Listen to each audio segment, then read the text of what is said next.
সকলকে জানাই স্বাগতম। আমি এখন আছি মেহেরপুর জেলার মুজিবনগর উপজেলার এক প্রত্যন্ত গ্রাম বল্লভপুর গ্রামে। তো এখান দিয়ে যাচ্ছিলাম, হঠাৎ দেখলাম রাস্তার পাশে এক চিচিঙ্গা সবজির একটা ফার্ম। তো দাঁড়িয়ে গেলাম, তারপর চিন্তা করলাম দেখি ভিডিও করা যায় কিনা, কারণ অনেক সুন্দর হয়েছে।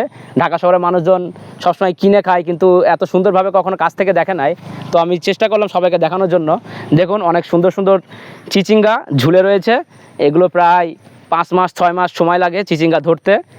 আর চিচিঙ্গা অনেক লাভজনক চাষ, কারণ এটা প্রথম পর্যায়ে একটু খরচ হলেও পরে তেমন কোনো একটা খরচ লাগে না, কারণ এখানে তেমন খুব একটা পোকামাকড় ধরে না।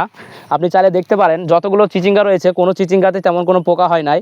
এখানে প্রায় মনে হচ্ছে 1-1.5 বিঘা জমিতে চিচিঙ্গা লাগিয়েছেন, এবং চিচিঙ্গার কেজি 50-55 টাকা করে পাওয়া যায় সব সময়।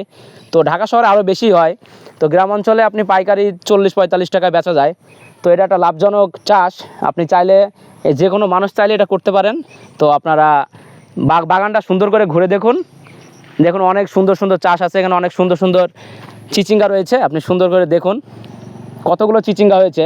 মানে কৃষক যে লাগিয়েছেন তিনি অনেক সফল হয়েছেন আমি মনে করি, কারণ প্রত্যেক জায়গায় জায়গায় চিচিঙ্গা ভালো মতো হয়েছে, এবং অনেক সুন্দর, অনেক লম্বা লম্বা চিচিঙ্গা দেখতে পাচ্ছেন। দেখুন অনেক সুন্দর হয়েছে চিচিঙ্গাগুলো। আপনারা চাইলে এটা করতে পারেন। তো আপনারা সাথে থাকবেন। সকলকে জানাই ধন্যবাদ।